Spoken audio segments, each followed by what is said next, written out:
the devastated region.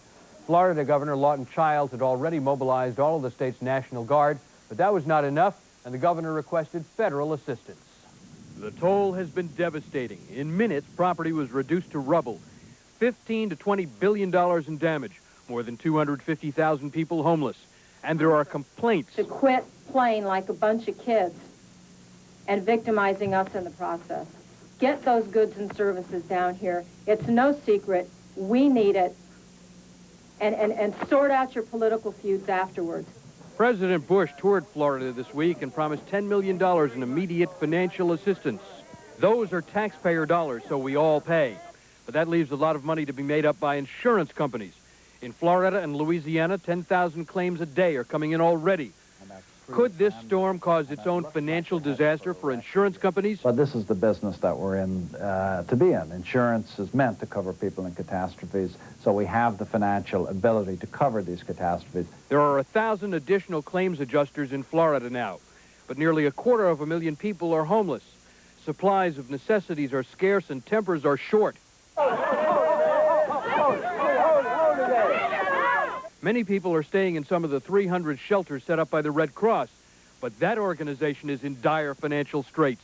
However, there are more immediate needs right now. If we do not get more food and water into the South End in a very short period of time, we are going to have more casualties because we're going to have people who are dehydrated. All we need is help from anybody that's out there in the whole United States.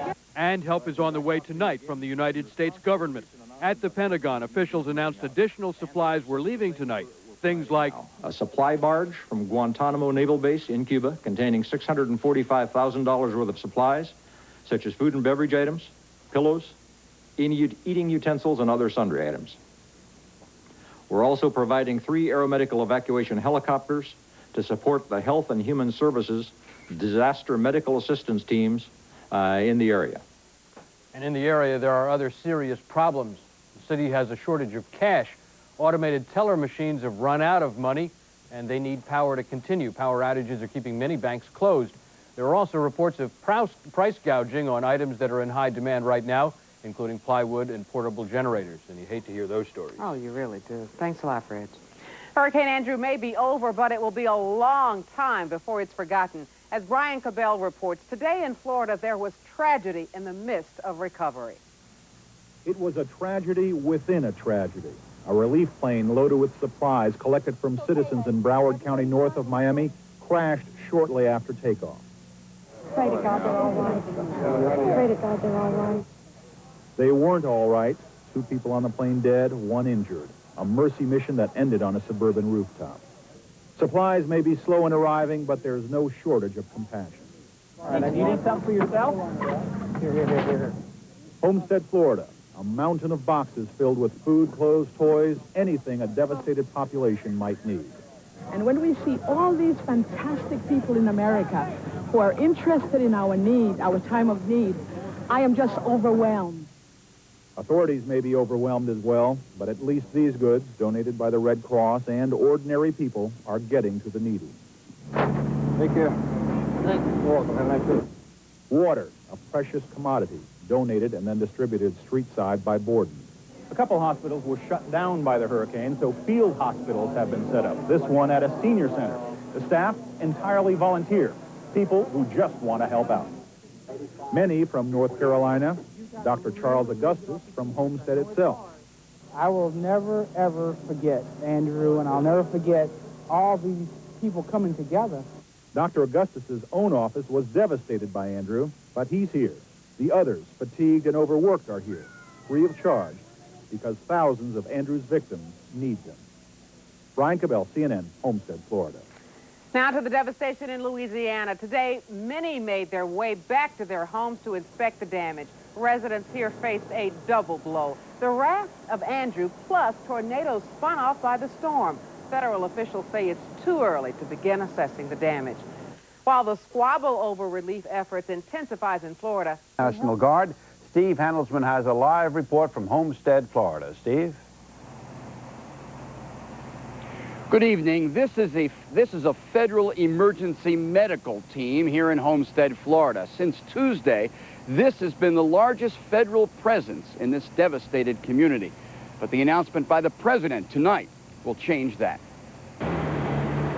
Right now, the only troops in South Dade are Florida National Guard. Coming in will be 2,000 to 5,000 regular military with tents, food and kitchens, water and generators. President Bush says they are needed because the damage in Dade is far worse than it seemed at first. Well, help is on the way, and it'll be a major effort. So far, mostly private aid has been pouring into the communities battered by Andrew. Yes, sir. On a local telethon tonight, the president himself pledged money. Let me just say, without grandstanding, but hopefully trying to join in, that Barbara and I would like to send what we can, and we'll get that in the mail tomorrow to the American Red Cross. But private aid is not sufficient. There's just not enough housing, food, ice, and water. We have no telephone, no water, nothing. We lost everything. I live here in As police tonight moved to enforce the curfew, residents of Homestead learned of the president's pledge to send troops. We need them. You ought to go into the northwest area. They're still looting every single night. I think he should send it as quick as he can and send more if he has it. Personally, I do, because this place is a wreck out here. They should have been ready to move in as soon as they heard the storm was coming. It's a little bit like trying to shut the barn door after the horse is already gone.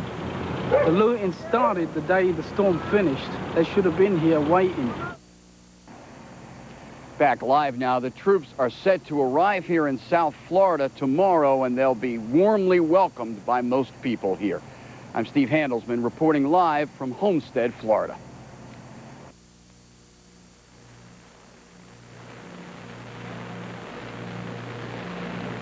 Yes, Steve, a dawn to dusk curfew has imposed an eerie quiet here on Franklin, Louisiana tonight, with no lights, no telephones, no TV.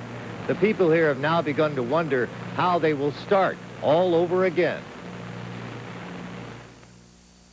As the sun went down, police patrols picked up in Franklin tonight because virtually every store here is damaged or destroyed, and business owners are worried about looting. Inside homes that survived the storm's fury, families gathered around candles and lanterns tonight, coping with the absence of electricity with their Cajun faith in rebuilding. It's like the old days, you know. You just got to do it. That's Cajun life. Everybody helps out. Everybody helps everybody around here. Neighbors help everybody. Pick up and you rebuild. It's disastrous.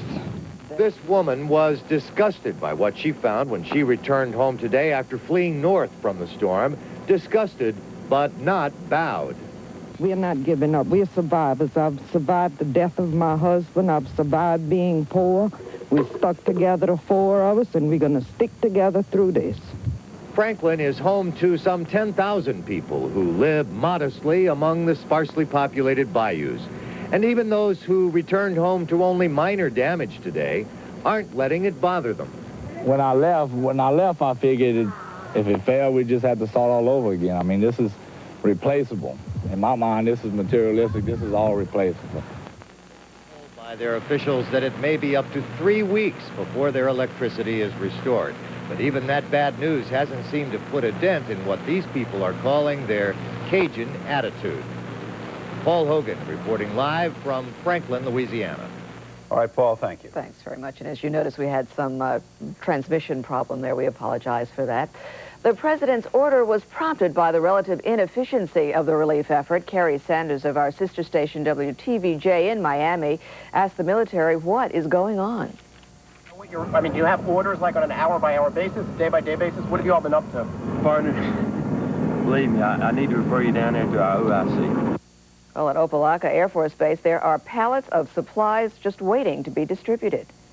We arrived here Monday, and mostly what we've been doing is just hauling people around to, survey the areas. Basically, that's about all we've been doing so far. Well, a military spokesman says that their job has many aspects, and they are working hard to protect the citizens of the area. Well, Carol, while we're about it, it is not just hurricane